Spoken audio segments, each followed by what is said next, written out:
Hello everyone, नमस्ते India and wonderful welcome to civil aspirant. I hope आप सभी लोग काफ़ी बेहतरीन होंगे। जैसा कि आप सभी को विदित हैं, यूपीएससी 2021 का रिजल्ट आ चुका है और इस श्रेणी में मैं आपको लगातार यूपीएससी के टॉपर्स के वीडियो बना के दे रहा हूँ। यूपीएससी के टॉपर्स की स्ट्रेटजी की वीडियो, उनकी कॉपी के वीडियो, उनकी मार्कशीट के वीडियो और उनसे रिगार्डिंग हर बेसिक इन्फॉर्मेशन को मैं चैनल के माध्यम से आपको प्रोवाइड कर रहा हूँ। दोस्तों, इस वीडियो के अंदर मैं आपको यूपीएससी 2021 में 4th रैंक पे रहने वाले ऐश्वर्य वर्मा की कॉपी को दिखाऊंगा। ये कॉपी मैंने जीएस स्कोर की वेबसाइट से डाउनलोड की है। जीएस स्कोर, अगर आपको इस कॉपी को डाउनलोड करना है तो आप डायरेक्ट जाकर जीएस स्कोर से डाउनलोड कर सकते हैं। जीएस स्कोर आपको डायरेक्ट गूगल के ऊपर साइट देखने को मिल जाएगी, वहाँ पे आपको इनकी कॉपी देखने को मिल जाएगी। इन कॉपियों के माध्यम से आप ये समझ सकते हैं कि यूपीएससी के अंदर कैसे लिखा जाता है, यूपीएससी में आंसर लिखते वक्त किन किन बातों को ध्यान में रखना है और एक अच्छे आंसर की शुरुआत कैसे करते हैं और एक अच्छे आंसर को ख़त्म कहाँ पर करते हैं। इन सब के बारे में इन कॉपियों को पढ़ के आपको काफ़ी आसानी से समझ हो जाएगी। सुबह मैंने आपको रवि कुमार सियाग की कॉपी से अवगत कराया था। अगर आपने नहीं देखा है तो उस वीडियो को जरूर देखना। वो हिंदी माध्यम के टॉपर थे और इस बार हम जो देख रहे हैं वो एक इंग्लिश माध्यम के टॉपर की कॉपी को देख रहे हैं। दोस्तों, इस कॉपी को जब मैंने देखा तो मुझे सबसे कमाल की बात मुझे एक चीज़ देखने को मिली। ये कॉपी हमको मार्किंग कर रखी है। इस कॉपी में मार्किंग का अर्थ ये है कि जो बाकी कॉपियाँ मैं यूजुअली भी दिखा रहा हूँ वो फ्रेश कॉपी हैं जिसके अंदर आंसर लिखा गया है पर उसके अंदर मार्किंग नहीं की गई हैं। तो कहीं ना कहीं एक छोटा सा डाउट भी पैदा होता है, क्या ये कॉपी सच में टॉपर ने लिखी है या फिर नहीं लिखी है। जब इसकी मैंने मार्किंग को देखा, जैसे कि आपको यहाँ पे मार्किंग देखने को मिल रही होगी, तो मुझे इस चीज़ देखने को मिल रही है कि हाँ, ये कॉपी लगभग उन्होंने वहाँ पे लिखी है, जीएस स्कोर की वहाँ जाके उन्होंने लिखी है। तो आपको इसके अंदर थोड़ा सा रियलिज्म मिलेगा, रियल आंसर देखने को मिलेगा, तो आप काफ़ी आसानी से समझ पाएंगे। बाकी दोस्तों, वीडियो को आगे ले जाऊँ उससे पहले एक छोटा सा डिस्क्लेमर और देना चाहूँगा बीच में।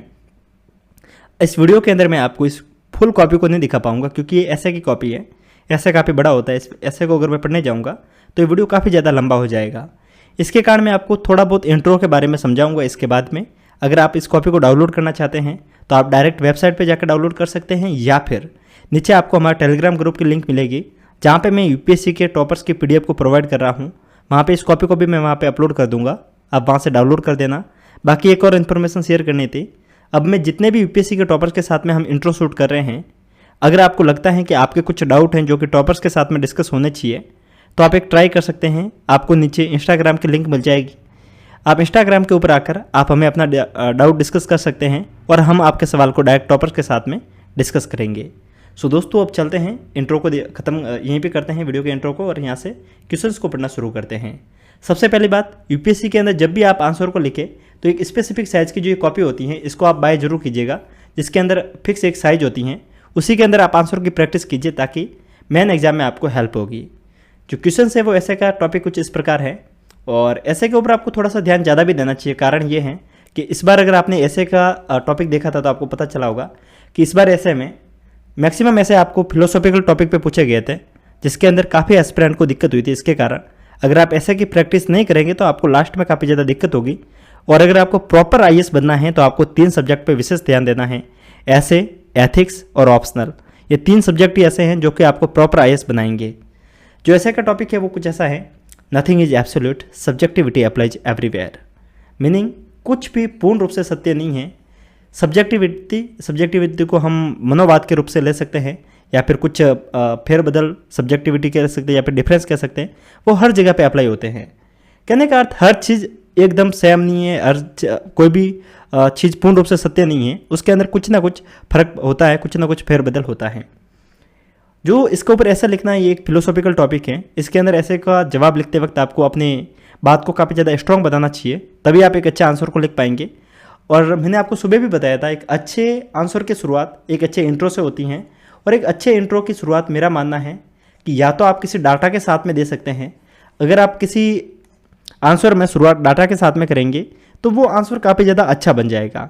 या फिर उसकी किसी हिस्ट्री के साथ में आप आंसर को शुरू कीजिए, कुछ हिस्टोरिकल फैक्ट दे दीजिए, उससे कोई भी आंसर आपका बेहतरीन दिखेगा। अगर आप ऐसा सोचते हैं कि डायरेक्ट आप कुछ भी जो आपने कुछ पढ़ा, कोई जैसा लग रहा है कि कोई भाषण दे रहे हैं, वैसे ही अगर उसका आंसर लिखेंगे तो आप यकीन मानिए आपको यूपीएससी के अंदर अच्छे मार्किंग नहीं मिल सकती हैं। यूपीएससी में अगर आपको अच्छी मार्किंग चाहिए तो आपको डाटा या फिर हिस्ट्री या फिर डेफिनेशन, इन तीनों में से किसी एक चीज़ के साथ भी आप शुरुआत कर सकते हैं एक अच्छे आंसर की शुरुआत को करने के लिए। सो दोस्तों, अभी हम इसके आंसर को देखेंगे। जो मैंने आपको 3 टॉपिक दिखाए, डाटा, डेफिनेशन या फिर हिस्ट्री, सर ने किस टॉपिक को सोच किया है एक बार हम इंट्रो को पढ़ने के बाद में ही समझ पाएंगे। जो सर ने लिखा है मैं आपको बताना चाहूँगा, आप यहाँ से पढ़ सकते हैं। Mister Rao, a renowned professor of philosophy, was invited as a guest to deliver a lecture. At the end he asked the student to write a write up on their interpretation of the lecture. दोस्तों मैं आपको हिंदी में समझाना चाहूँगा। Mister Rao जो कि एक renowned professor है फिलोसॉफी के, उनको इन्वाइट किया गया एक लेक्चर को डिलीवर करने के लिए। लेक्चर के अंत में उन्होंने इस स्टूडेंट से सवाल किया कि वे इस लेक्चर से क्या समझे, उसके इंटरप्रिटेशन के बारे में एक ऐसा लिखे, एक राइटअप लिखे। दोस्तों आप समझ पा रहे होंगे कि सर ने ऐसा क्यों लिखा, शुरुआत तो ऐसे की है, ऐसे में ऐसा क्यों लिखा। दोस्तों कभी भी आप ऐसे की शुरुआत करें जो फिलोसॉफिकर है, तो उसके साथ में किसी कोट के साथ में या फिर किसी घटना के साथ में अगर शुरू करेंगे जो कि हिस्ट्री से रिलेटेड है, उसको अगर आप शुरू करेंगे तो आपका आंसर अच्छा दिखेगा। यूजुअली ऐसे की शुरुआत एक कोट के साथ में हो सकती है या फिर जो सर ने एक स्टोरी बताई है इसके माध्यम से करेंगे जो कि एक घटना को रिप्रेजेंट करती हैं। ऐसा नहीं कि आप आपकी मर्जी से कोई घटना बता दें जो रियली में हो रखी है, क्योंकि जो आंसर को चेक करने वाले हैं वो खुद एक अच्छे नॉलेजेबल पर्सन है, तो उनको सब कुछ पता है। सो इन बातों का आप ध्यान रखिएगा। हमने जितना समझा है, मिस्टर राव को इन्वाइट किया गया, उनके बाद में उन्होंने स्टूडेंट से ऐसे लिखने के बारे में कहा कि जो उन्होंने समझा है उसको लिखिए। To his surprise every write up was unique in itself.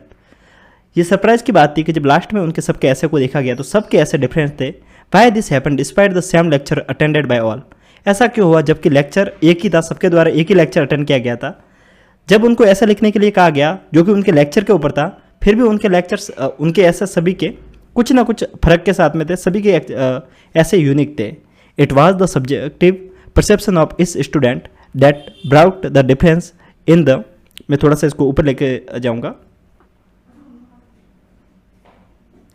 Difference in his essay we are going to see what is subjectivity and in their everything absolute, whether this subjectivity is beneficial or not, and further how it can be guide toward the benefit of mankind।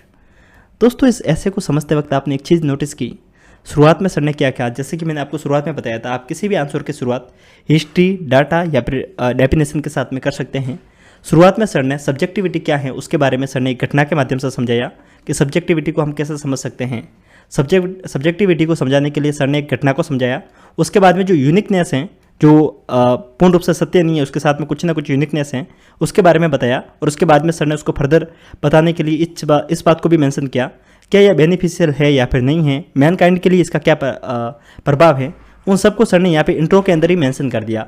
ये एक अच्छे intro की शुरुआत है, जैसा कि इन्होंने marking की है, गुड इंट्रोडक्शन।